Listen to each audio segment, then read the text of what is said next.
spelled out in the preamble. The other feature is the checks and balances system. If you look at the chapters on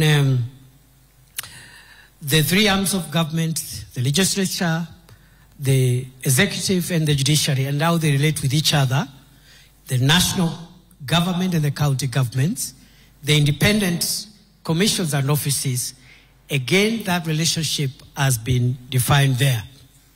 Two other distinguishing characteristics before I end my remarks, Your Excellency. And the one is that the Constitution creates a very, very paradigmatic shift on the rights and freedoms of the individual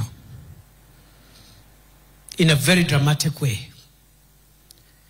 And even as we pause to look at the challenges we are facing as a country today to implement this wonderful Constitution, one of the areas that has brought a lot of heavy lifting as a nation is that issue around the freedoms of the individual and how individual citizens relate with one another. Finally, Your Excellency, this Constitution, again in the preamble, summarizes our sovereignty as a nation in two aspects. One is it has said that we must protect the nation and its people so that we can be free from fear and free from want. Those are two important aspects of this Constitution. The freedom from fear is what protects individuals and citizens so that they are not harmed by one another. They are not harmed by organs of state. They don't harm each other. And then you have the military for the defense and also the institutions of internal security for the internal moderation of law and order to prevent us from hurting each other so that we can be free from fear. But finally, this Constitution is also about our sovereignty so that we can be a country free from want.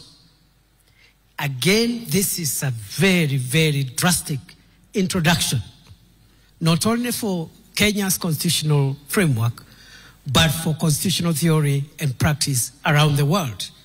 Many countries have avoided, and they speak about democracy and the rule of law and civil liberties without saying, as much as these are important, there are other freedoms that a human being must be free from to actualize their full potential on earth. They must be free from hunger. They must be free from sickness. They must live in dignity. And that is the chapter on the Bill of Rights, on the socio-economic rights, which your administration, Your Excellency, has taken head on to deal with the difficult issues of public health and ensuring every citizen has the highest standard of health, making sure that we, as many Kenyans as possible, live in dignified dwellings which have sanitation, which can pass for dwellings that are of dignity, and so on and so on. The food security programs, the agriculture programs are speaking to our socio-economic rights enshrined in Article 43 that calls on the state to make sure you create access to the services that lead to asserting the sovereignty of the people of Kenya so that they can be free, not only from fear, but they can be free from want. Your Excellency, as I call the panelists who are much more qualified than I am on this subject, I want to say many of the people who fought, labored and sweated so that we can have this beautiful Grunom law, this Grunom, this Constitution, are not with us today. They have rested from the sweat and the labors of this world, and they are no longer with us. Their spirit walks with us. A few are still with us. And looking around at this hall, I see many, many of those who are part of this very difficult but important project for recreating a new Kenya. I have seen former Prime Minister Raila Odinga and many others. And I think I am in good space, and I look forward this afternoon to refreshing my memory, my mind, and my value system as a Kenyan on what I need to do to make sure that I live to the spirit, and I live up to the spirit and expectations of the Constitution in the office that I occupy. With those many remarks, Your Excellency, I've been requested to call the panelists. I don't know where they'll speak from. You give me that program, Michael. Just a minute.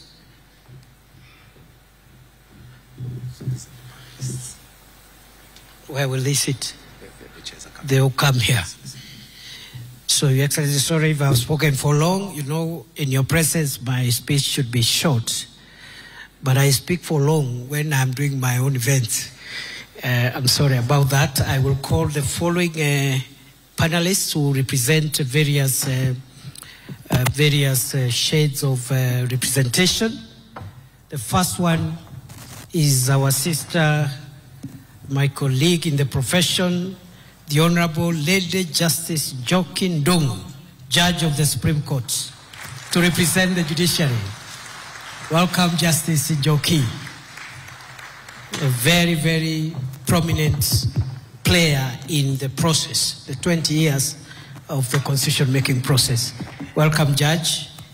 I'll also call another colleague of mine and my senior in the profession and also in the academy, Professor Makau Mutua, Senior Presidential Advisor on Constitutional Affairs and Human Rights. Again, he needs no introduction.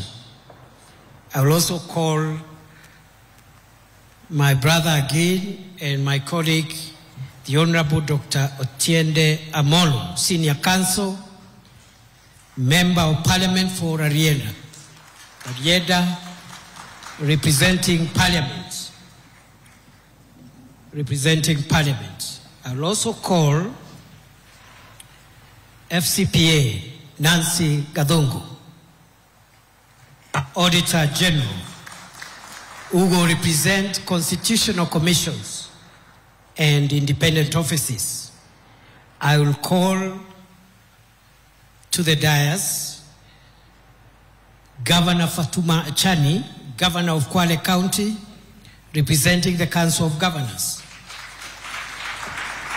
And the discussant is going to be again my colleague and my brother, the Honorable Abdikadir Mohammed, Senior Counsel. Please make your way to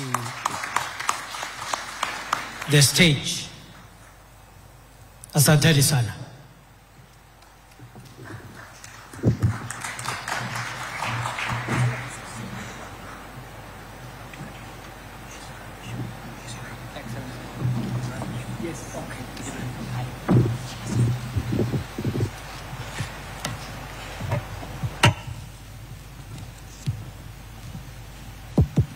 Thank you, Your Excellency. I think we'll go straight into it. Your Excellency, the President, distinguished ladies and gentlemen, our hope is that we're going to have a fairly open, transparent discussion on the achievements and the challenges our Katiba has faced 15 years down the line. For a long time, we have referred to the Katiba as the new constitution. I think the population mean in the country is about 19 years. The Katiba is 15 years old. I think it's fair to say that a majority of Kenyans have lived with this constitution. So they are born after the promulgation of the Katiba. And the Katiba over the last few days has had quite a bit of discussion, Your Excellency, because of your gesture to honor this day going forward. And I wish to thank you sincerely, Your Excellency, for that gesture, because constitutions are ideas, and ideas require ceremony, ideas require norms to take hold. And for our constitutionalism to take hold, we need this celebration. So I want to thank you most sincerely. You get criticized a lot for a lot of things. We must celebrate when you do great things, and this is indeed a great and wonderful thing. The gentlemen and ladies up here are experts, as His Excellency the Deputy President said, on the matters they're going to talk about. They represent the organizations we have talked about. As we discuss, I'm going to be throwing one or two questions at them. If you have seen the discussion over the last 1 week, many Kenyans have strong views about our Katiba. Quite a number of them will tell you what they think are the hits as far as the Constitution is concerned, and what they think are the challenges, including on the organizations and institutions. If you ask the average Kenyan, they will have a positive view about devolution, for example. And devolution is represented by High Excellency, the Governor here. And they'll have a positive view, generally speaking, about the judiciary. They might not have a similar view about our parliament. And we said we're going to be transparent, so we're going to be asking the Honorable Senior Counsel about the challenges that Parliament might have faced in implementing the Constitution. So I'm going to start at the very fine. The Supreme Court judge was a member of the Committee of Experts, Your Excellency, and the Deputy President said there were many who took part in the process of constitution making. I'm happy to note that you, Your Excellency, were a member of the Parliamentary Select Committee, and so was your Prime Cabinet Secretary. And of course, our former Prime Minister was a key player in the process. But on this side, we have the Senior Counsel on that end, who was a member of the Committee of Experts, and Her Ladyship, the Supreme Court Judge, who was also a member of the Committee of Experts. Those are the two organs that really process the Katiba in terms of the review process. So I'm going to ask Justice Njoki, who was a former parliamentarian, who is a lawyer of much repute, and who, during her time, championed quite a bit of the Bill of Rights. What she thinks really the Constitution has delivered for the judiciary, to the point where Kenyans think the judiciary ought to be celebrated. Justice Njoki.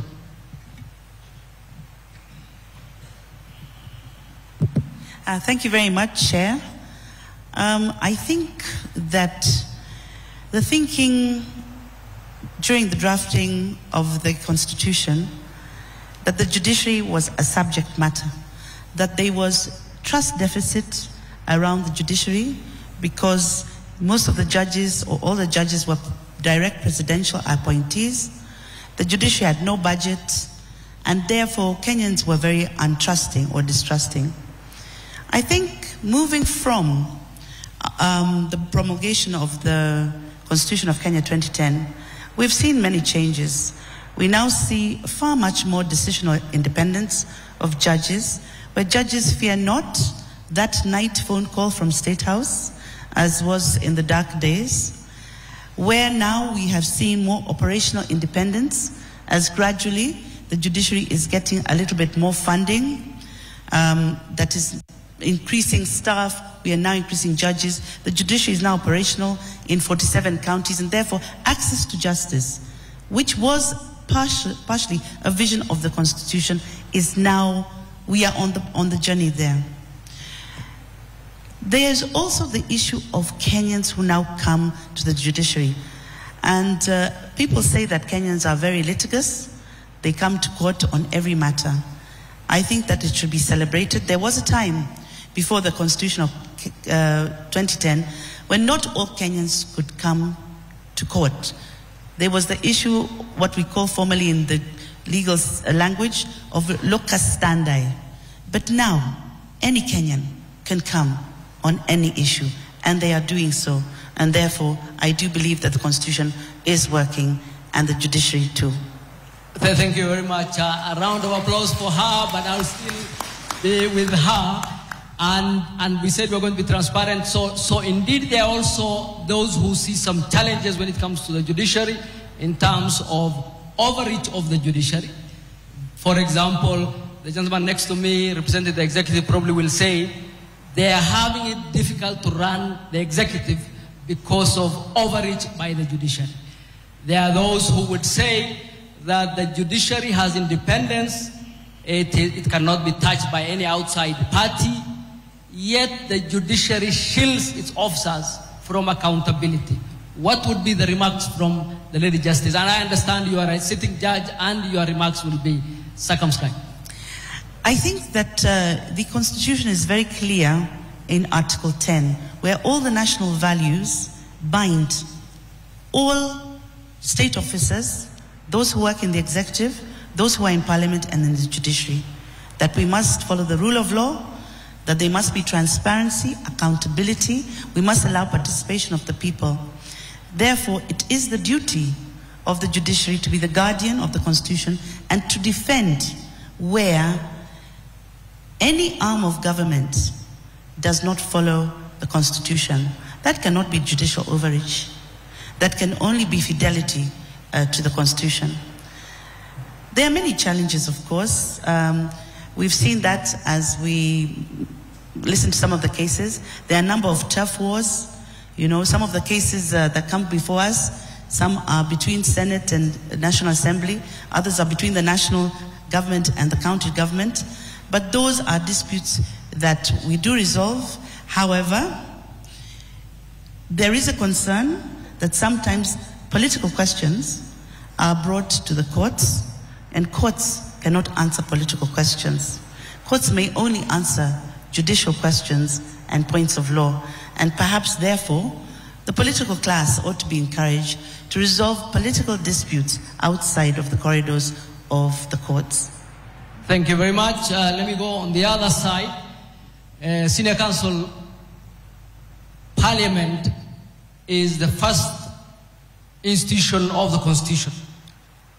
Much is given by the Constitution to Parliament.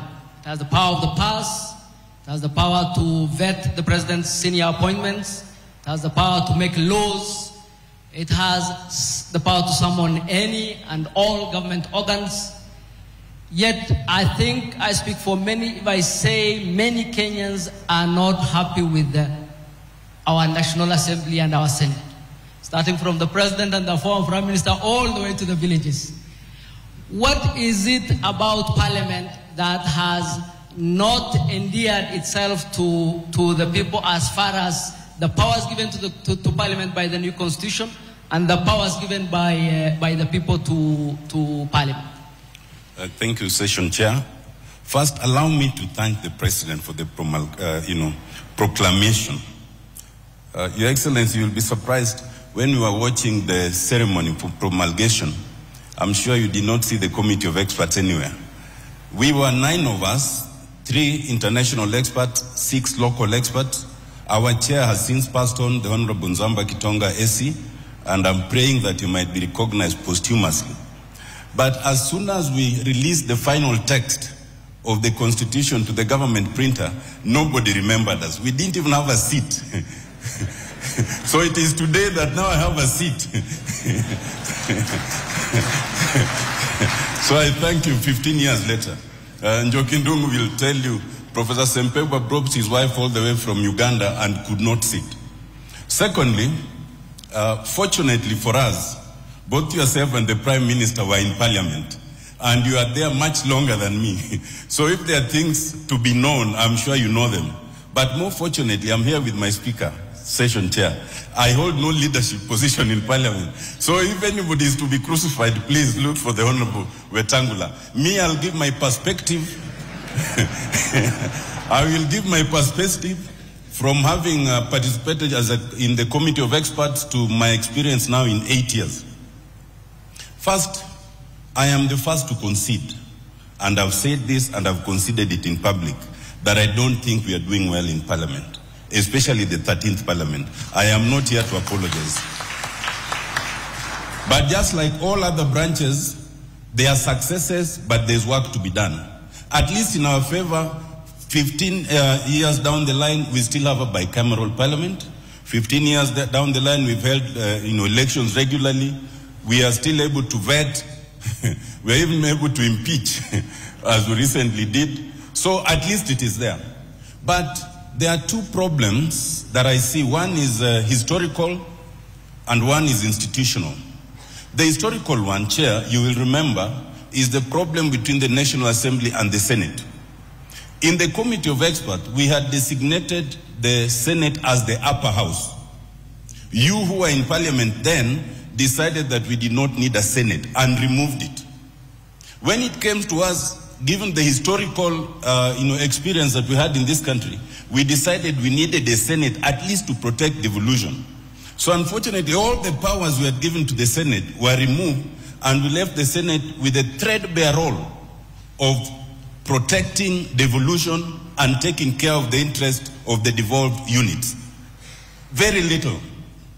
And ultimately, therefore, with the subsequent interpretation by the Supreme Court and all, there remains sibling rivalry between the Senate and the National Assembly, and sometimes it becomes a problem for Parliament as Parliament. That is historical. The institutional one is one of our creation, and it was created before I joined Parliament.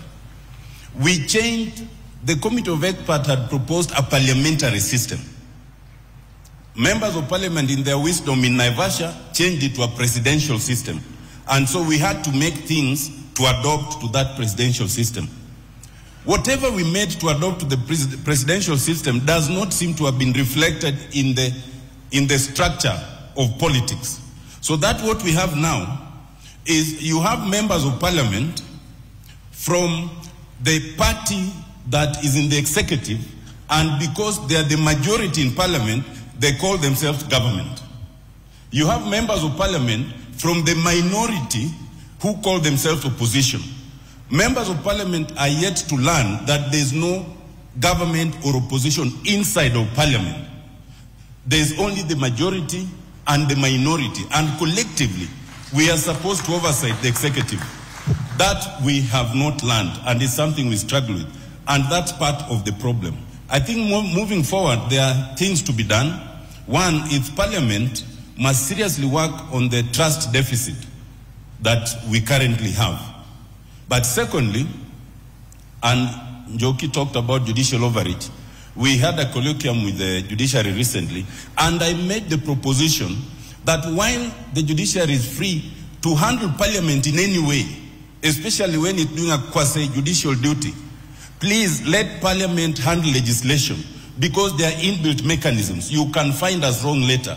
But lastly, from the executive perspective, it must also reduce its chokehold on Parliament. Kidogo too, then we'll be able to move forward. Thank you very much. But may I remind the senior counsel that power is never given. The Constitution has clothed Parliament with the powers to oversight the executive. It's just that Parliament has decided to go to sleep. So probably is to ask Parliament to wake up and don't give the President everything he asks for. So let me ask Professor, who represents the President's office. The executive is the largest organ of government. The executive is the implementer and usually is the culprit when it comes to rights. What is it about our Katiba that has limited the powers of our executive to make sure that the executive is accountable to the people? Thank you very much, Abdul Kadir. I just want to say, first of all, you'll sympathize with me because you have asked me to answer a question and to speak about the executive in the presence of my boss. I have told you in the military, when you want to speak freely, you ask your commander to speak freely. So we'll ask the President to give you permission to speak freely. Luckily, the 2010 Constitution protects me from any adverse conduct from anyone in the Republic. I just want to say that of the three arms of government, the one that has the awesome responsibility for the security, the protection, and the prosperity of the Republic of Kenya is the executive. This is a job like no other. Now, in constitutional theory, as you know, and political practice, the three arms of government are supposed to be co-equal. But I think it is common knowledge to philosophers and scholars that the executive is the first among equals. And you recall, of course, that democracy itself as a phenomenon for the governance of society is a very difficult practice to execute. It was none other than Winston Churchill, who opined that democracy is the worst form of government except for all the others. Meaning that of all the systems of government, democracy is not perfect, but it is better than all the others. But Churchill also said something else. He said that the best argument against democracy is a 5-minute conversation with the average voter. What I'm trying to say is that the performance of democracy is very difficult. If something goes wrong in the country, citizens will not blame the legislature. They will not blame the judiciary. They will look for the president. The president and the executive have a thankless job. If there's a terror attack, he is blamed. If there's a flood, he is blamed. So I just want to say that for this system of government to work in our constitution, we need to understand that the doctrine of separation of powers and of checks and balances works only when there's comity and there is interdependence among the three arms of government. I like to say that this doctrine is like the function of the knee. The knee has the thigh bone, it has the leg bone, but it has the cartilage. The cartilage is that matter that makes it possible for the knee to function. If you remove the cartilage, you're going to have both bones rubbing against each other. So what I'm trying to say is that the judiciary is the cartilage of a democratic polity. It must do its job in our constitution. The legislature obviously must make laws. The executive must implement those laws. And so what our constitution gives us is a system in which the three arms of government, they are independent, I want to say that, but fundamentally, when they practice governance, they do so in a way that is interdependent. And I think there should be no mistake about the concept of interdependence.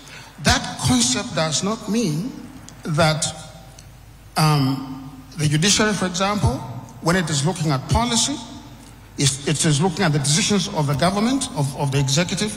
It does not mean that if it exercises its mind on, for example, the principle of the political doctrine, okay, giving the benefit of the doubt to the executive because of its awesome responsibility. It does not mean that the judiciary is ceding its independence. It means that it's understanding how the system works.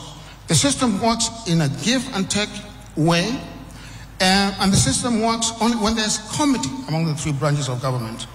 I just want to say also, because of recent conversations that have taken place, that the legislature itself, it represents the people.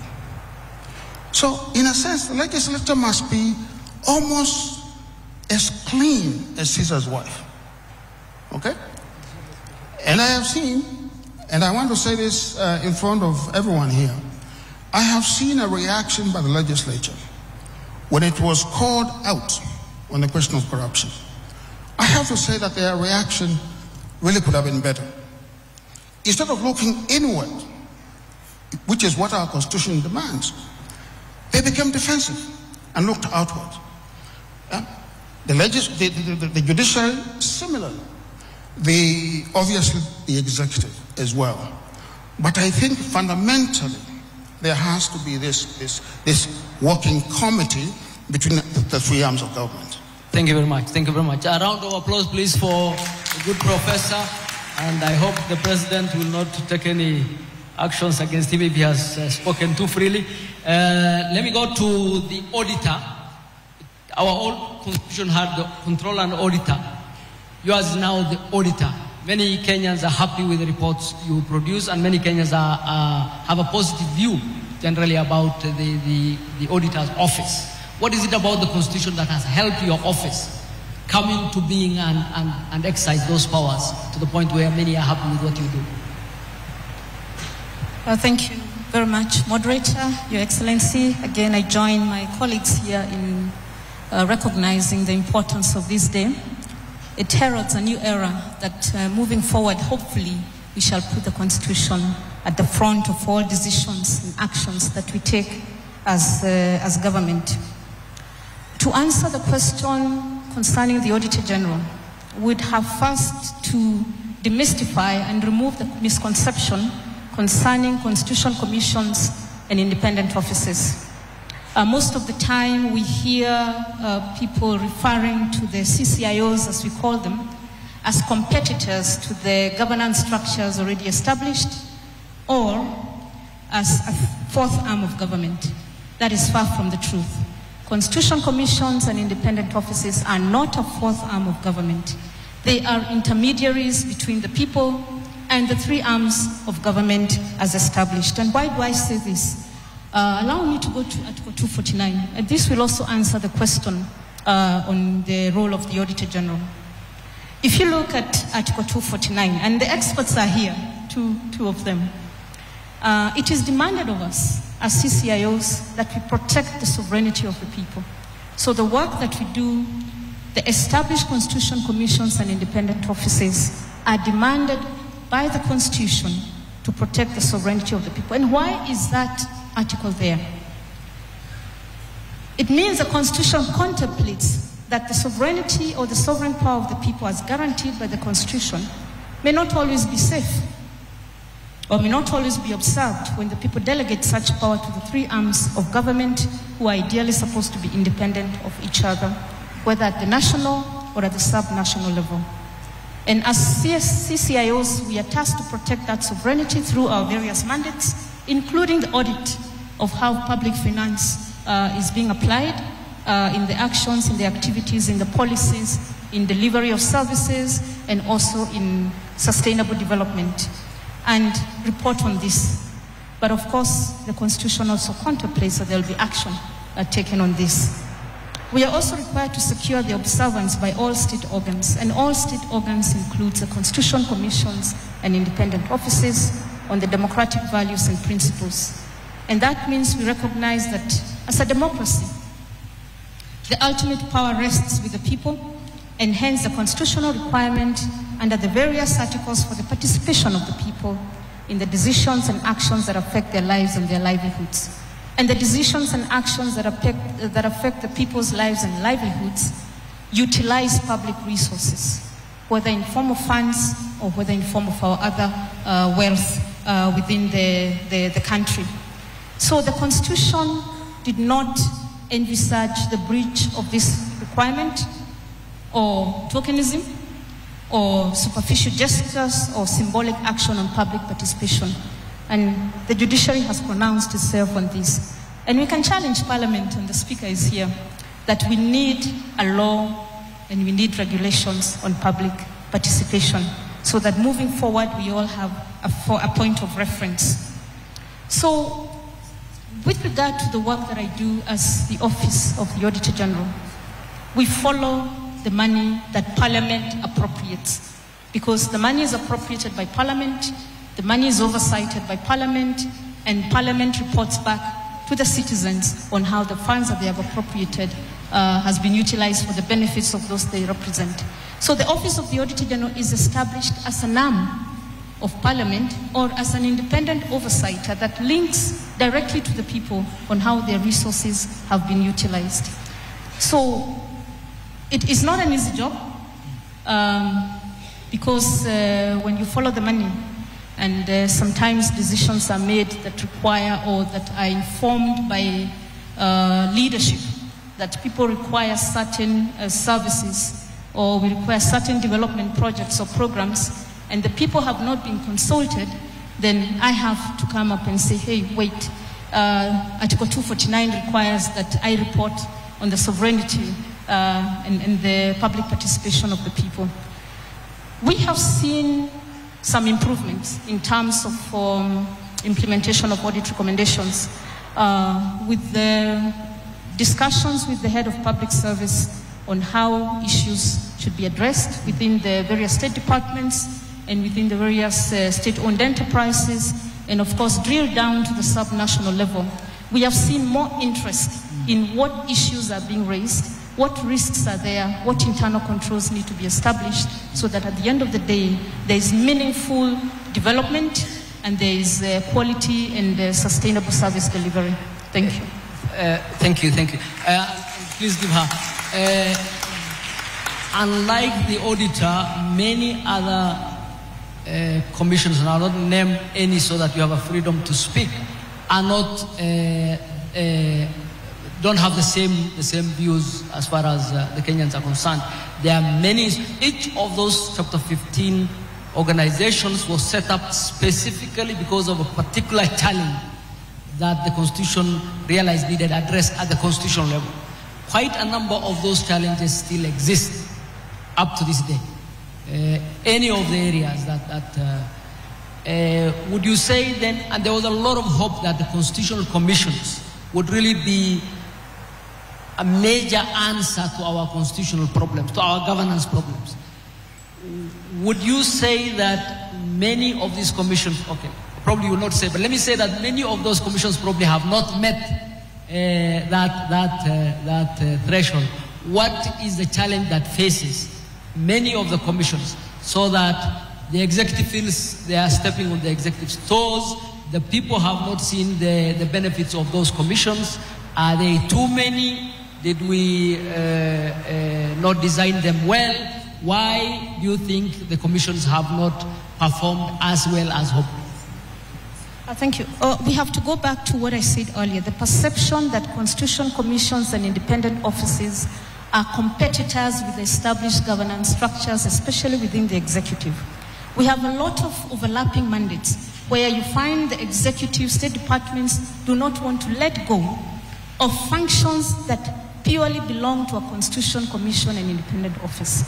And therein lies the problem, that the funding that should go to a constitutional commission to carry out its mandate continuously and effectively is first of all not there.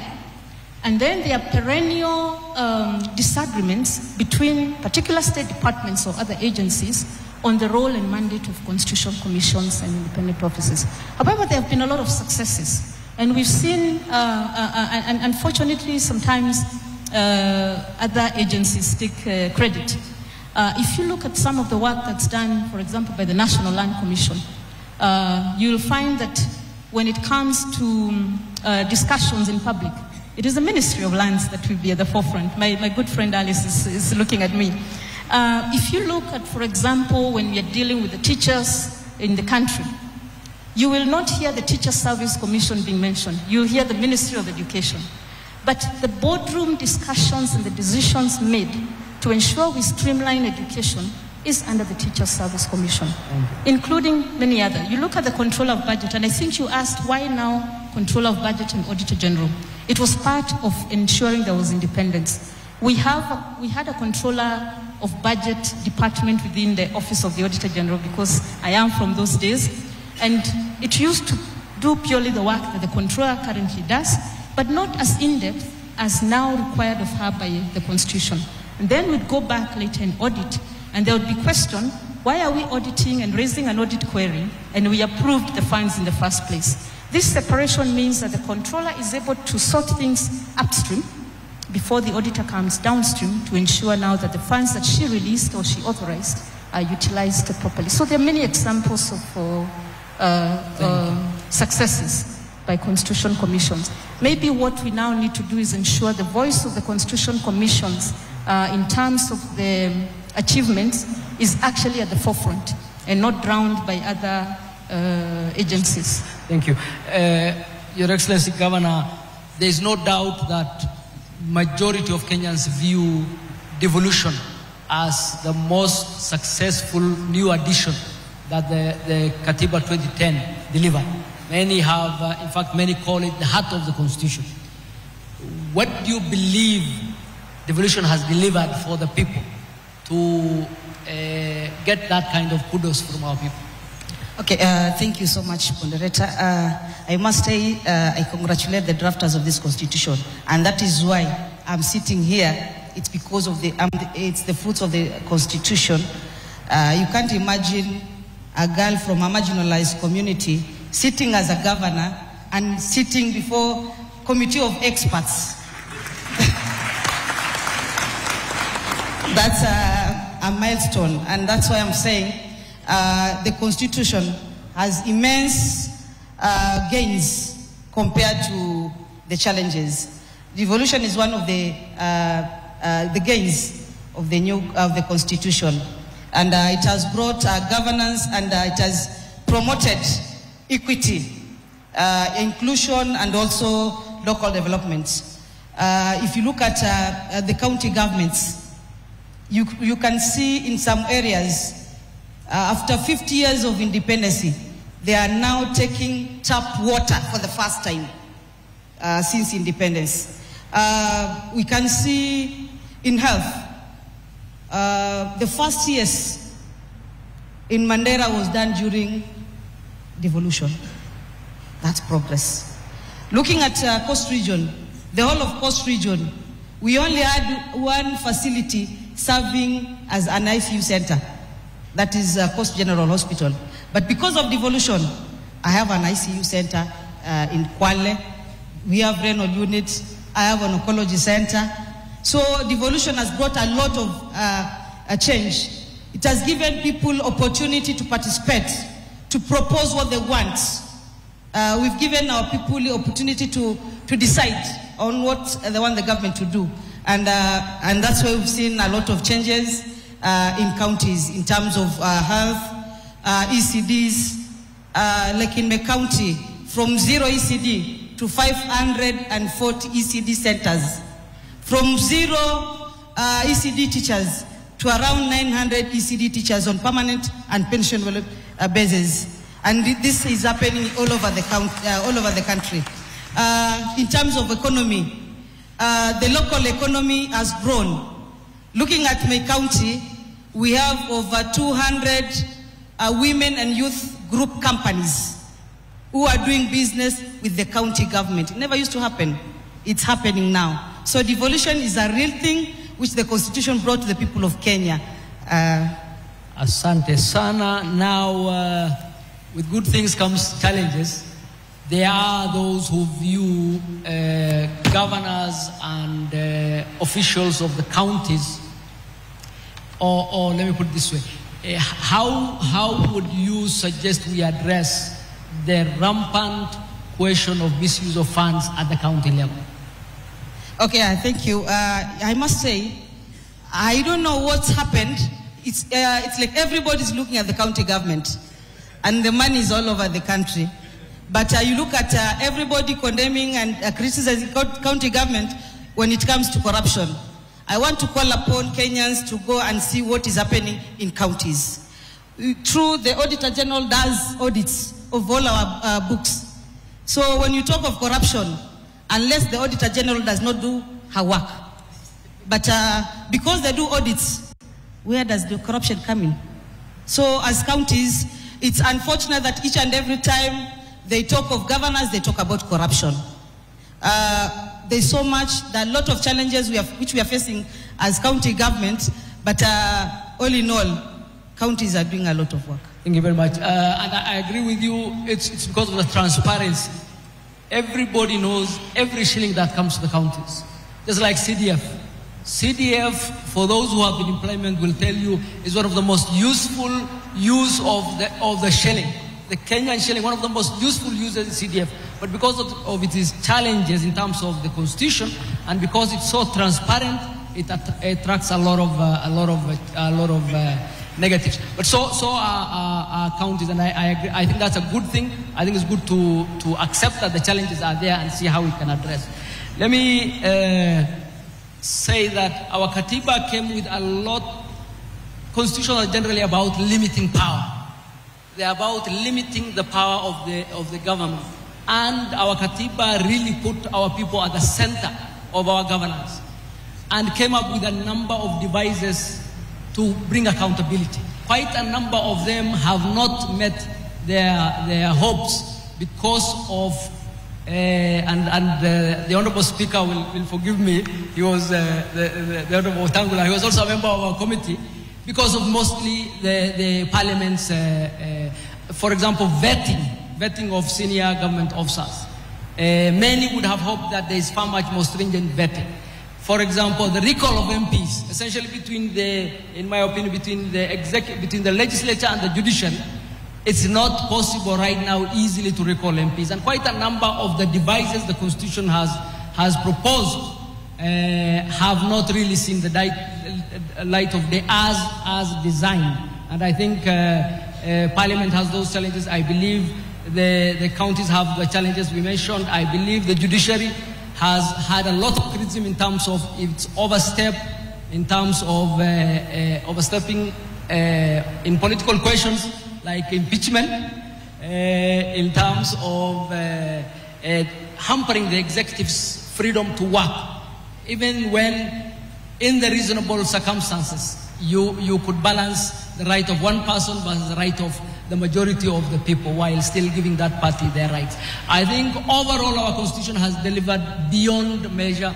Anybody who lives in this region knows the freedoms Kenyans enjoy are absolutely phenomenal. Let me ask you, Professor, as a final question. The largest chapter in our Constitution is the Bill of Rights. You have just been appointed to a new entity that will right many wrongs that have happened recently. Yes. How do you see the challenge that this day and age we have major human rights challenges as a country under our new Katiba?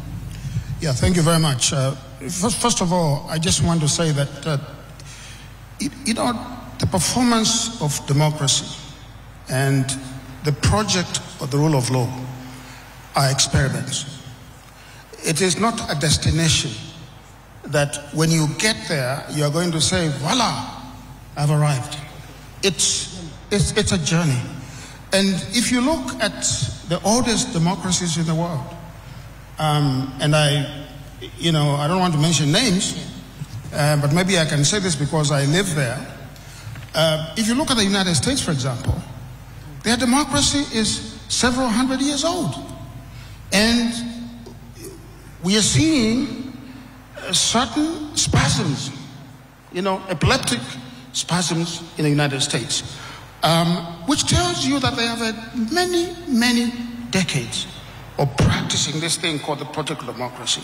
And yet, they are still yet to master the mores, the traditions, and the norms of democracy. This democracy here in Kenya is a very young democracy. And I would say that prior to the 2010 Constitution, we had an authoritarian state. Our democracy is only 15 years old. If you really look at the theory of democracy, the way you're supposed to look at it, 15 years of age. So it's a very, very short period. We've made many, many mistakes. I like to say that in writing the 2010 Constitution, we also overcorrected on some things. You asked a question about, for example, the constitutional commissions. There are too many, okay? But let me just say this. Human rights violations are an anathema to the Constitution. But we know that the performance of the rights of assembly, the rights of speech, and so on, is a difficult journey. I was having a conversation with the Attorney General the other day, and we were talking about how in this country we need a protest law. A protest law that defines what happens when citizens rightfully exercise their right to assemble, so that some of the things that have happened do not happen. I want to say to the President that, Mr. President, you've been very bold. What you've done in appointing my panel of experts is unprecedented, it's historic, and it's really not happened on this continent. If you go back and you look at the South African Truth Commission, okay, with all due respect to my friend, the late Archbishop Desmond Tutu, not much happened there. People would go before the commission, they would tell their stories, there would be a few tears, and they would be given a Kleenex napkin to go and wipe their tears, and they'll be sent away. What we are doing here with the action by the President, we are doing the first limb of giving justice to the victims. Thank you. Thank you very much. Could we clap for everybody? Let me just finish, because I think it's important for me to say this, because there have been some questions. That is the first limb of justice. Compensation is an aspect of justice. We are not saying that we will not go further and make recommendations. For example, how do you reform our security and police and law enforcement to make sure that they understand what their role is? We will get there as a country, but this is an important action. It answers the questions in the Bill of Rights, and it answers those questions in a very good way, and we look forward to a very fruitful process in this panel that the President has appointed. Thank you so much. Prof, we have a lot of hope in that process, and we have a lot of confidence in you and your team. I know you have gotten a bit of criticism on those issues, but hang in there, and we thank the President for setting up that team. In actual fact, it really will go, in my opinion, a long way in healing the country as we move forward. Many don't know that the President was and the Honorable Karua were the most active members of the parliamentary committee. If you look at the Hansard, the number of people who proposed was seconded. There is no doubt who will come top and second in that list. The President took a lot of energy when we were doing the Katiba, and we thank him for this function. Let me say that... Can I say something? I don't think that the President is getting enough credit for setting up this panel. And I want to hear a round of applause for the President.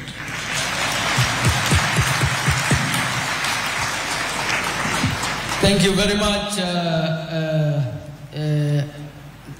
Let me bring it to a close, because the President has spoken on many other items on the agenda. Let me thank the President for setting up this day. Let me thank the organizers for putting it together. Let me thank my panelists for a wonderful presentation. Could you give them a round of applause, please? Asanteni sana. Thank you very much.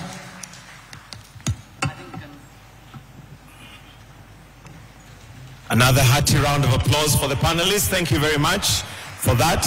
And we'll just have a slight transition, Your Excellency, as I will now invite, after the song that we're going to sing, Honorable Dorcas Odur, who's going to facilitate the next session. But for now, I'd like us to maybe even just stand up and stretch a little bit as we sing a song that is going to be led by the State House Choir. It's a song that is familiar to many of us and will bring nostalgia in terms of remembering where Kenya has come from. The name of the song is Heko Jamhuri. Mbele watu wote wa Jamhuri yetu Kenya, tunasonga mbele watu wote wa Jamhuri yetu Kenya. Haya sisi sote wananchi tushangilie.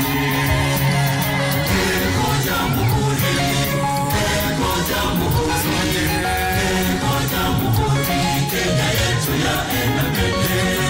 Heko Jamhuri, Heko Jamhuri, Heko Jamhuri, Kenya yetu yaenda mbele. Mikoa yaenda mbele, wilaya zaenda mbele, tarafa zaenda mbele, nchi yote yaenda mbele. Heko Jamhuri, Heko Jamhuri, Heko Jamhuri, Kenya yetu yaenda mbele. Heko Jamhuri, Heko Jamhuri, Heko Jamhuri, Kenya yetu yaenda mbele. Mwaka wa 64 Kenya ikawa jamhuri. Mwaka wa 64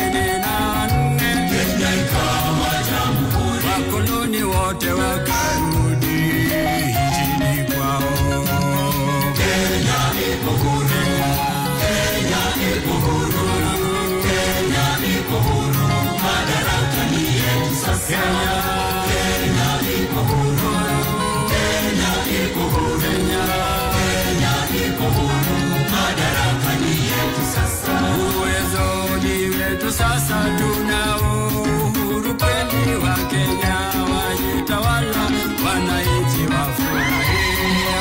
Kenya iko huru, Kenya iko huru, Kenya iko huru, madaraka ni yetu sasa. Kenya iko huru, Kenya iko huru, Kenya iko huru, madaraka ni yetu sasa. Serikali yetu imbioni tunaendelea mbele. Serikali yetu imbioni tunaendelea mbele. Tunafuata mwendo wetu Kenya wa harambee. Moto moto Kenya, moto moto Kenya, moto moto Kenya, serikali ya eneo. Moto moto Kenya, moto moto Kenya, moto moto Kenya, serikali ya eneo. Tuwapigie makofi tafadhali, led by Mwalimu Wesonga, who is synonymous with patriotic songs. Let's take our seats kindly. Your Excellency, with your permission, allow me to now call on Honorable Dorcas Oduor, the Attorney General, who is a facilitator for the next session. Welcome. Tupigie makofi akija tafadhali. Karibu.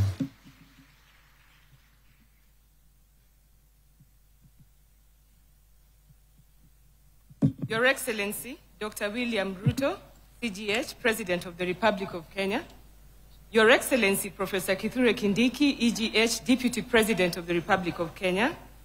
The Honorable Musalia Mudavadi, EGH, Prime Cabinet Secretary. The Right Honorable Raila Odinga, former Prime Minister. Honorable Lady Justice Martha Koome, EGH, Chief Justice and the President of the Supreme Court of Kenya. The Right Honorable Dr. Moses Wetangula, Speaker of the National Assembly. And the Right Honorable Amason Jaffa Kingi, EGH, Speaker of the Senate. Distinguished ladies and gentlemen, good afternoon. Although I am the facilitator, but I was also called upon to make some remarks as the Attorney General. I rely on all the courtesies as have been observed, and I will go ahead and make some few remarks. The Constitution of Kenya puts Kenya on a firm path of constitutionalism and the establishment of a constitutional democracy. To realize this new imperative requires a fundamental mind shift, both in the operations of the state institutions as well as in our social interactions as citizens. The full promise of the Constitution will only be realized if each of the three organs of state, as well as all the independent commissions and offices, embrace the constitutional spirit of public service, public accountability, respect for human rights, and independence. They must remain robustly independent, but constructively interdependent. It is essential that they execute their mandates effectively, but at the same time, eschew tendencies of isolationism. The Constitution rests and is supported by four broad pillars: robust framework for a people-centric public engagement, as has been articulated by the panel before, independent and functional judiciary, executive and legislature, political goodwill. The Constitution presupposes that its transformative superstructure will be implemented in the context of a marching culture of compliance. So when we speak about political goodwill, it is the will of everybody who is holding leadership position. Every time we speak about political goodwill, we look at the president at the top. But all of us who are leaders are called upon to support the implementation of the Constitution. The fourth one is public vigilance. When people go to court and fault the government, it raises eyebrows. However, we think that is a very good thing because that is the only time that the Attorney General and the petitioner are together. The principles are the same. Then why do we sometimes object to those applications or petitions? It is because we believe in the same principle, but the facts that support the principle could be different. So all of us support independence and accountability. The institutions represented that will speak this afternoon must carry the burden of delivering services to the people of this great republic, even as they bathe in the high-minded ideas of independence, separation of powers, checks and balances that are so well elucidated in our progressive constitution. These are not concepts introduced to invite division or supremacy battles between manning organs and institutions of the state. Rather, they are grand ideas necessary for the proper functioning of a modern democratic state such as ours. The success of Kenya will ultimately be measured by the success and health of our constitution and our demonstrable respect for the totality of what it stands for, what it promises, and what it delivers. In my view, it is the realization of the Bill of Rights in its full gamut, social, economic, political, and cultural elements that provides the ultimate touchstone. As the chief legal advisor to government, the Constitution provides the bedrock against which we discharge our mandate. It is our North Star. When we provide advice to all organs of government, our focus is on promoting fidelity to the Constitution and practice of constitutionalism. The arms of government need to recognize that they are cogs in the same wheel. The successful implementation of the Constitution requires a cooperative and collaborative approach to governance, one that seeks to respect the architecture of the Constitution and the sovereignty of the people. The Attorney General's office will continue to be the defender of the rule of law, a faithful dispenser of legal advice and protection of the public interest in all its work, whether it is court representation, review of legal documents, legal aid, legislative proposal development, or legal advice. As we mark the 15th anniversary of the 2010 Constitution, we celebrate the sacrifices made by Kenyans to get the documents. We recognize the responsibilities bestowed upon the Attorney General in ensuring deepening of constitutional democracy, and we commit to always be guided by the Constitution in supporting the people of Kenya, the executive, the judiciary, and the legislature in our continued quest to implement the social contract faithfully. For all those in the panel today that will speak after me, let us reflect on how best we can enhance collaborative engagements and increased adherence to the constitutional principles and requirements in a manner that promotes harmony and sustainable development. As the Attorney General, I'm honored to steward this reflection segment on Katiba Day Constitution at 15. Today marks not only a celebration, but a moment of honest stock-taking. Our Constitution has anchored democracy, human rights, and the rule of law, and has redefined the relationship between citizen and state. It calls us to integrity in governance, inclusion of all voices, fidelity to public service, and accountability in the exercise of power. At 15, the Constitution challenges us to deepen its promise, to guard against complacency, and to remember that each institution is only as strong as the trust it inspires. This is why we pause today to hear directly from the custodians of our constitutional order how far we have come, what lessons we must heed, and where we must go. In my conclusion, while reflecting on the theme of this day, which is Katiba at 15 years, our covenant, our promise, our future, I would then pose the following questions to Kenyans to have a deeper, sincere, and honest reflection. I'm a human being, I could be wrong. And no human being is beyond repair. The first question: is devolution working as was envisaged by the framers of our Constitution? The second question: why is there more wastage of public resources at the county level as observed by the Auditor General in the various reports, yet there are more accountability mechanisms, checks and balances institutions established at both national and county level? The third question: why would we allow the electoral cycle after every 5 years to be the determinant of the calls for constitutional reforms?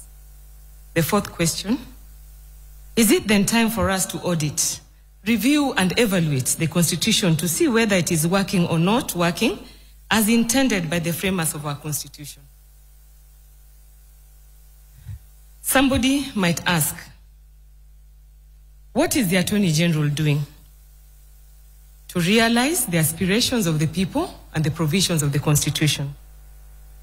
We have 4 major interventions as the Office of the Attorney General, and in our pursuit of the full realization of constitutional gains, the Office of the Attorney General has initiated a series of interventions designed to bring the Constitution closer to the daily lives of the people. When I was being sworn in, His Excellency the President challenged me about access to justice, decentralization. Access to justice is in the Constitution, but it is not self-implementing. It has to be invoked. How do the people invoke it if there are no equality of arms? So the Office of the Attorney General is operationalizing legal aid and public defender, which is already housed at the Department of Justice. And on the 1st of November, Your Excellency, the Office of the Attorney General will operationalize legal aid in all the 47 counties, with the 2 state attorneys giving legal aid to indigent at the county level. We have already employed 90 state counsel. They have gone through Kenya School of Government. Graciously, the Chief Justice is interning them for 2 months. We will pilot children in conflict with the law. That is criminal because of their liberty, probate and administration, and land cases. If we do well, we will justify, enhance budgetary allocation so that we can broaden the subject matter and enhance the capacity of the OAGA. Secondly, when I took office, we were in 13 counties. I'm happy to report, as required under the Constitution, that each government organ must be in every county level. We are now at 33 counties, and by the end of this year, we hope to be in all the 47 counties. To enhance constitutionalism, to sensitize the public, and as part of legal aid education and information, the Office of the Attorney General in a month's time will unveil Human Rights and Rule of Law Training Chamber on 8th floor, where we hope to sensitize and educate all of us on our human rights, on our rule of law responsibilities and rights under the Constitution. An informed citizen of the law will be a better citizen and a law-abiding citizen. The 4th intervention is digitization for purposes of transparency and accountability. The Office of the Attorney General is fully digitizing all the public-facing departments. His Excellency the President challenged all cabinet secretaries, and we were asked, how do you carry the people with you? I believe that by these 4 initiatives, we will justify how we are carrying Kenyans with us as the custodians of your rights, rule of law, and human rights. With those few remarks, allow me to now shift as the facilitator. And as we reflect on this covenant, I'm reminded of the words of the late Chief Justice of South Africa, Ismail Mohammed, who observed that the Constitution is not a mere set of technical prescriptions. It is a mirror reflecting the national soul, the identification of our people's aspirations, their spirit, their soul. Indeed, our own Constitution was born out of deep struggles and sacrifices, and embodiment of the soul of Kenya.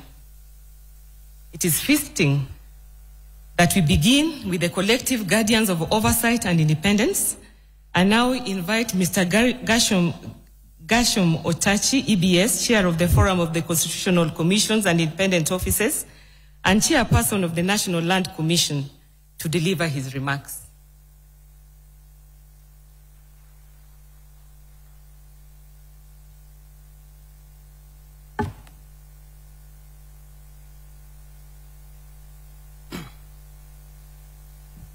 Your Excellency, the President of the Republic of Kenya, Dr. William Samoei Ruto, allow me to ride on the protocols established. Your Excellency, let me start by applauding you for this engagement, a very important engagement. I think will remain etched in our minds as we conclude this and think ahead. Let me also bring my greetings to you, Your Excellency, the leaders present, and all the Kenyans from the caucus. Your Excellency, the CCIOs brings together 15 constitutional commissions and 5 independent offices, generally under the Chapter 15 commissions, but even those that are analogous. Your Excellency, fellow Kenyans, 3 years ago, the caucus celebrated an anniversary of 10 years. Why 10 years? Because after the Constitution was promulgated, it took a period of about 1 to 2 years to pass various statutes, appoint commissioners, and set up the commissions and independent offices. So when we celebrated the 10th anniversary, it was basically a stock-taking anniversary. And last year, thanks to the support and facilitation by Your Excellency, again, we held a retreat in Naivasha of all the chairs and the holders of independent offices, as well as the commissioners, where again we reflected on the journey. I will pick out some highs and lows, or hits and misses. Just examples, because there are many. On the lows, what cuts across us is budgetary support that is insufficient. And that has been the case over the years. Resources. And that is a cry across the CCIOs. I say that generally because each of the independent commissions has its unique challenges. But that is a common factor. But I'm happy to report that in the recent past, we have seen from Your Excellency support in terms of growing budgets. I can personally speak of that about my commission and others that I have spoken to. We see a trend that there is potential improvement. Another broad issue was one of mandates. There's a continuing issue of conflict or cross-cutting mandates. We have seen historically issues between SRC and National Assembly, between TSC and Minister of Education, myself and Waziri Alice. These ones, as we fight diplomatically. But we have those issues. And I'm saying that in a general sense because they are not necessarily individual battles. It's a question of trying to understand, according to the law, where your mandate starts and ends. And at times it has to do with the legislation. At times it's a question of not being able to understand where really, if the law is interpreted properly, where you fit. Occasionally, it's deliberate, but that again cuts across. So I was just speaking on 2 aspects of what you consider the laws. Focusing on the highs, the hits. I would want to go back to the sermon that we had at the beginning and about the summit and how it is you can be climbing up, you have reached some summit, but sometimes you don't actually realize that you have reached some summit and you have made progress. I'll just pick 2 examples, speaking to all Kenyans. The IBC, under the new constitution, has conducted 3 elections. Very, very contentious, particularly at the top, but elections from the very top to all the way to MCAs. Now, I know we listened to some young people, 20 years or so, who were born around 2010, the young children. And there are many others, even in this gathering, who may not know that there's a time elections were presided over by an individual known as supervisor of elections.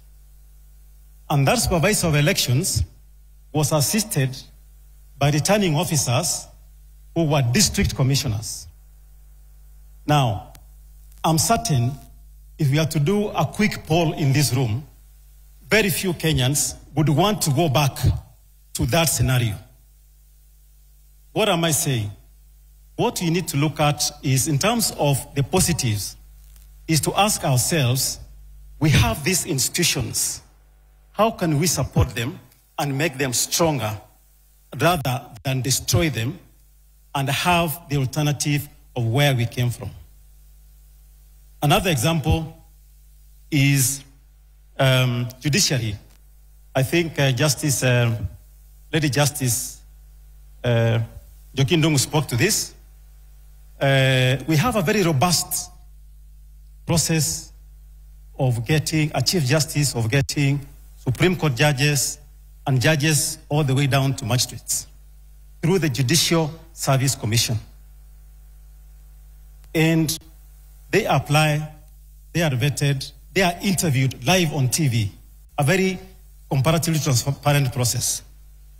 So, back to the example that the judge provided. In the good old days, probably tomorrow morning at lunch hour, you open your TV or radio, it's an announcement. His Excellency has appointed Mr. Otachi as the new Chief Justice or as the Supreme Court judge. And that was the beginning and end. Now, what we have been used to now, would we want to go back? Would we want to roll back those gains? So, I'm just picking on examples of what we, as we are taking stock, we are trying to appreciate. The point I'm making is every now and then you see attacks on constitutional commissions and independent offices. But even as you look at those attacks, we should ask ourselves whether we want to look at a glass that is half empty or half full. On our part, and on my part, I want to look at a glass that is more than half full. I would say the glass generally across CCIOs is about 75% full. So that remainder, which are the laws, how can we work around supporting? To conclude, I just wanted, because I was told to make highlights. To conclude, we are having a very robust discussion that is across generation. We have had Gen Zs come strong, very strongly, raising their voices. I would urge those who are involved in appointment of commissioners, holders of independent offices, consider the Gen Zs. Let us have a mix. Mnakaa kwa commission, kuna wazee pale, kuna Gen Z pale, then you are able to talk to each other. Currently, I think the youngest commissioner I know of is actually a vice chair of IBC, Fahima Arafat, a young lady from a sort of marginalized community. I want to imagine you should be able to have those young people. I don't know whether 32 is Gen Z. Is that millennial? Your Excellency, I know you started your career as a Gen Z. You got into politics in the 20s. So can we encourage the Gen Zs? Can we bring them on board in this space so that they are not out there complaining? Let them come in. Even, Your Excellency, even as you recycle us, See, when I'm about to finish this one, I'll come to you and be empatia ingine. But even as you recycle us, can you also look at the younger generation? Can we as Kenyans, as we go about our business, how can we get the younger Kenyans being part and parcel of that summit of the Constitution? I hope I have been brief enough because I know the other speakers. Asanteni sana.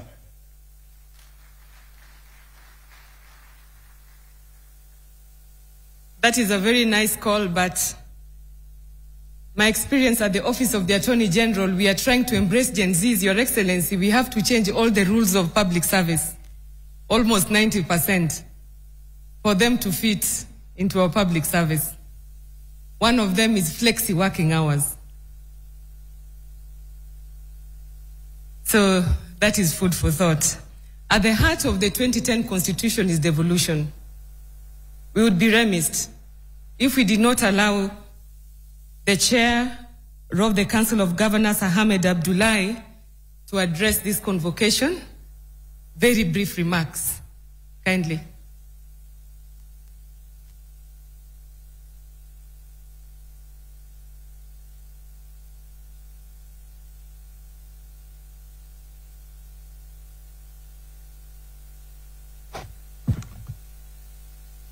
Your Excellency, Dr. William Samoei Ruto, President of the Republic of Kenya and Commander-in-Chief of the Defense Forces, Your Excellency, the Deputy President, Professor Kithure Kindiki, Your Excellency, the former Prime Minister and my party leader, Raila Odinga, Your Excellency, the Prime Cabinet Secretary, Speakers of the two Houses, Excellency Governors, the Honorable Lady Justice Mother Koome, Chief Justice, all protocols observed. Excellencies, ladies and gentlemen, what a defining moment this is, celebrating 15 years after ushering in a new constitutional dispensation. On 27th of October 2010, at a time like now, a big crowd gathered at Uhuru Park, filled with hope that a new dawn had come.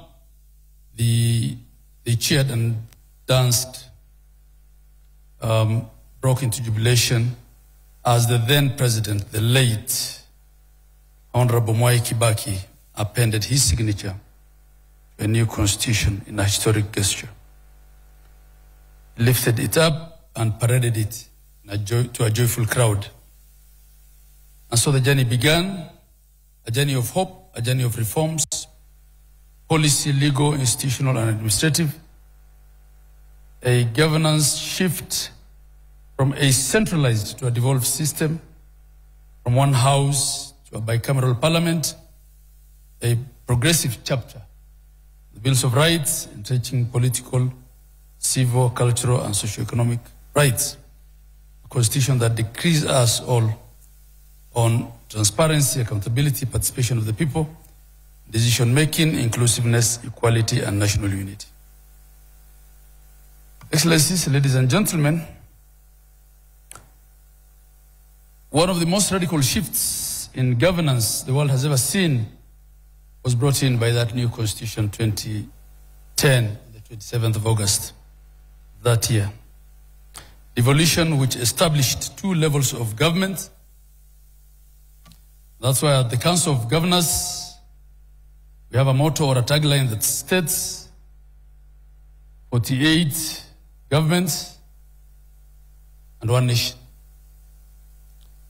Article 6.2 sums it all up for us, that governments are at the national and county levels, and they are distinct and interdependent and shall conduct their mutual relations on the basis of consultation and cooperation.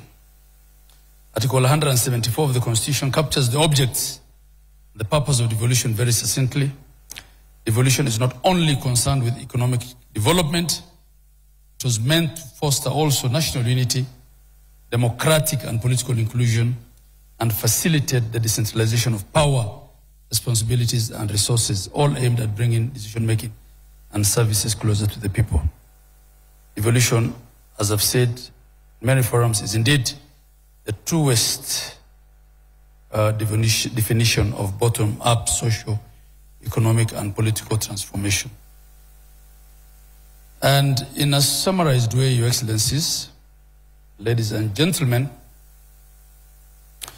Kenya has recorded notable improvements in all sectors that are devolved, including health, pre-primary education, agriculture, livestock development, water, roads, environment, climate action, trade, and cooperatives.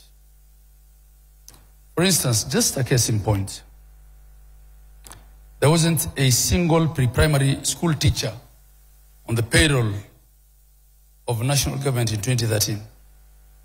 And currently, the payroll of county governments, there are over 50,000 pre-primary teachers. And the same can be said of all sectors that are devolved. We also celebrate the fulfillment of the not more than 2/3 gender rule in all our county assemblies, unlike in the national parliament, and in our county executive committees. Your Excellencies, ladies and gentlemen, evolution has done its bit and continues to do its bit in bridging the tale of two Kenyas. As we celebrate Katiba Day today, this commemoration comes at a time when the nation is openly discussing the very challenges that led to the Constitution. Therefore, these demands that have been made are not new. They are the very promises of our Constitution. In fact, the socio-economic and environmental challenges that we have, in our view, at the Council, would have been worse without devolution. They would have been worse without Constitution 2010. We therefore must jealously guard this Constitution, including devolution and devolved governments. As county governments, we continue to aspire and to promise the nation that we will do our best to attain the highest standards of effectiveness. Your Excellency, in a summarized way, from the perspective of the county governments and through the COGA, yes, devolution has done a lot. Yes, it has challenges. It's confronted by a number of challenges, including but not limited to administrative clawbacks, lack of uniformity in the application of the law, should I call it prejudice, by some oversight organs and some independent offices, inadequate resources, and delay in financing. We also have issues of the existence of subsidiary legislation and policies that predate the Constitution, not to mention the supremacy battles between the organs created by this very Constitution. In order to strengthen devolved governments, the following bold and strategic actions must be taken.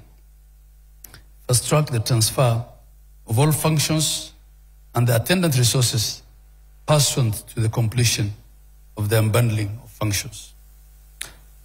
Urgently undertake policy and legal reforms to align them with the Constitution, considering that devolution is now a reality.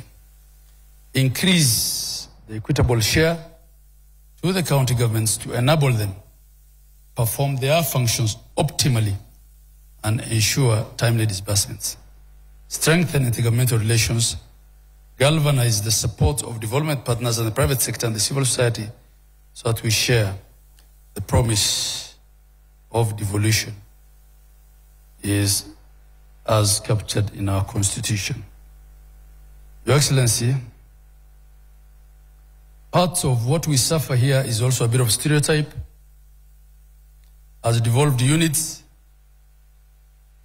my sister, the AG, that I really respect, referred to audit queries that say there's a lot of waste in counties.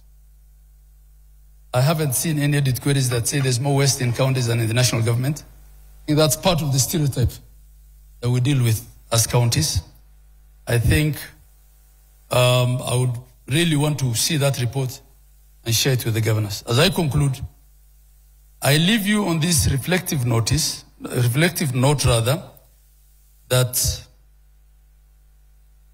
we should ask ourselves today, are we living to the ideals of our Constitution? When we meet here again, inshallah, in 15 years, will we still be confronted by the headlines of today? From today, let all of us, because it's leaders of this country that are seated in here, and we're all leaders. We've been told it's not only the president that we should be pointing fingers at. We're all leaders in our own right. Let's all become champions of our Constitution, from our homes, to our churches, to our mosques, to our temples and shrines, and to our offices. And let's all recognize that devolution is indeed one of our national values. I thank you all, and God bless you.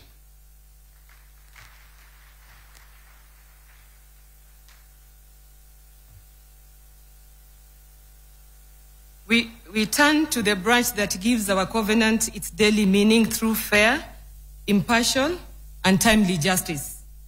The judiciary is the sentinel of the rule of law, protecting rights, resolving disputes, and ensuring that public power remains bounded by the Constitution and accountable to the people. Since 2010, an approximated total of 5,533 constitutional petitions and 3,595 judicial review applications have been filed against various government agencies. As Lord Denning once reminded us, a constitution is not to be interpreted like a last will and a testament, but as a living framework of government. In speaking to our reality, the Constitution must be applied with fidelity, but also with pragmatic adaptation to new social and political dynamics. As the Attorney General, I affirm the executive's respect for judicial independence and our shared duty to make justice accessible, efficient, and trusted. When courts are strong, rights are real. When jurisprudence is principled, our institutions are steadied. And when remedies are effective, the promise of the Constitution becomes the practice of governance. It is now my honor to invite my lady, Justice Martha Koome, EGH, Chief Justice and the President of the Supreme Court of Kenya, to deliver her remarks.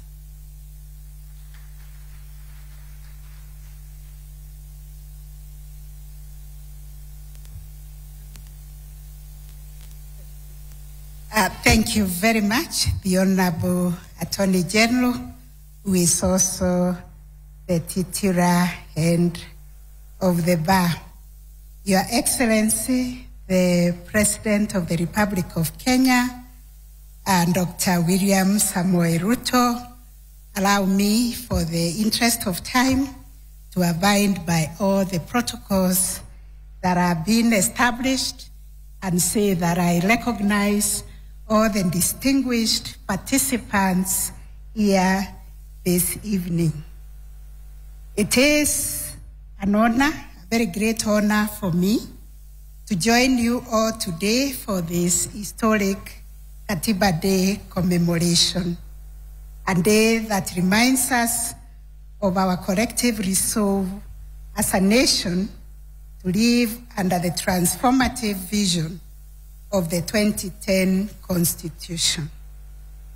I also, Your Excellency, join the other speakers to thank you most sincerely for declaring that going forward, 27th August will be commemorated as Katiba Day, and also for convening this important summit and for bringing together the leadership of all arms of government, county governments, constitutional commissions, and independent offices to reflect together on the promises, responsibilities, and the enduring vision of our Constitution.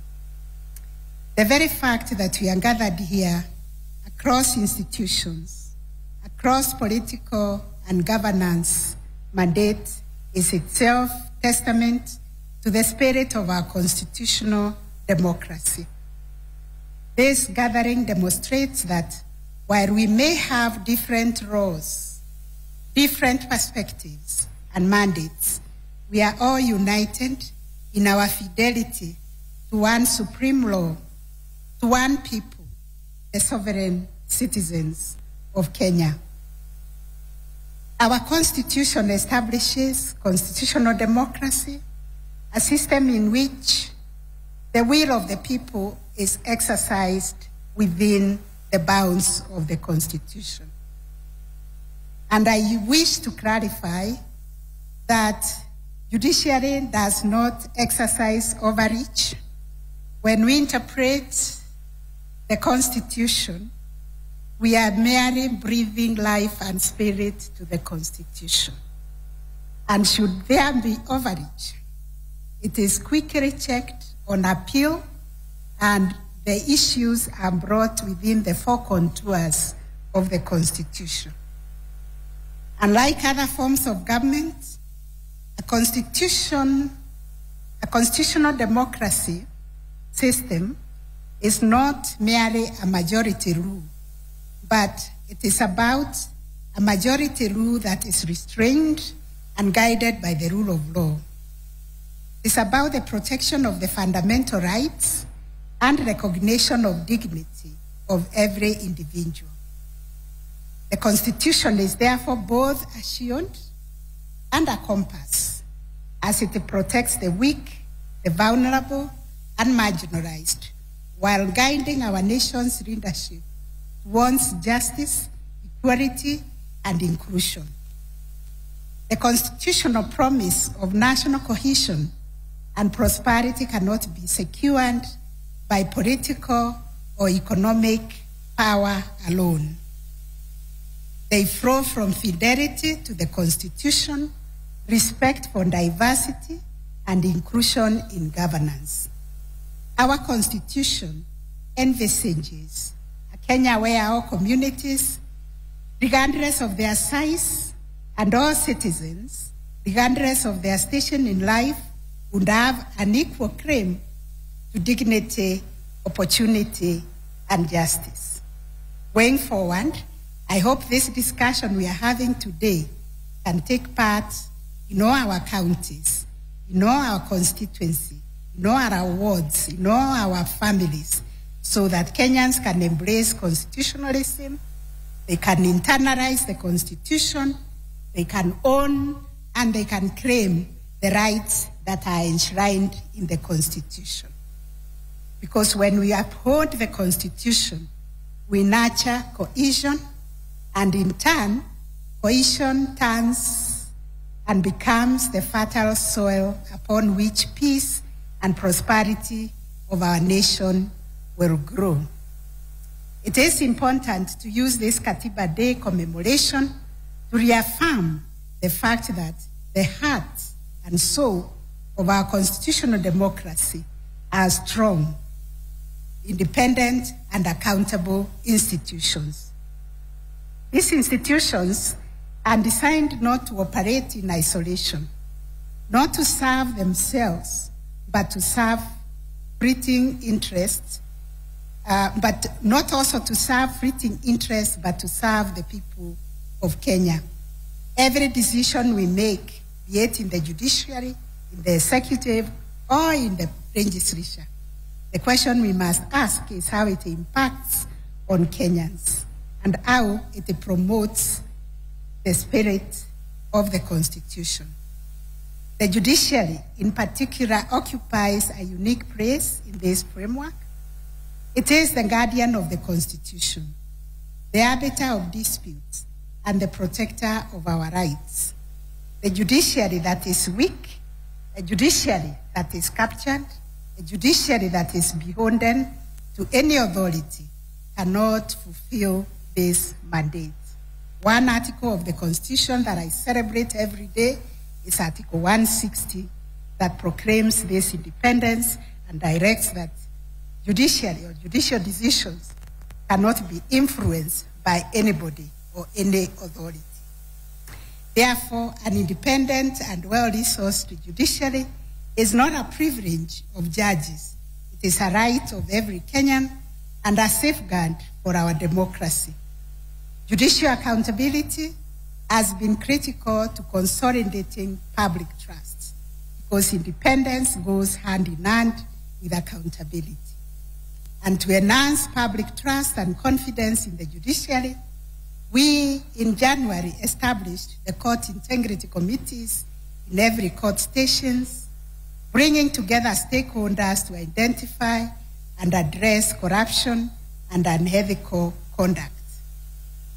At a sectoral level, the judiciary, working with other agencies in the justice sector through the National Council on the Administration of Justice, spearheaded the anti-corruption strategic guiding framework for the justice sector, which was launched, Your Excellency, in March 2025, and it promotes a coordinated action in tackling corruption across institutions in the justice sector.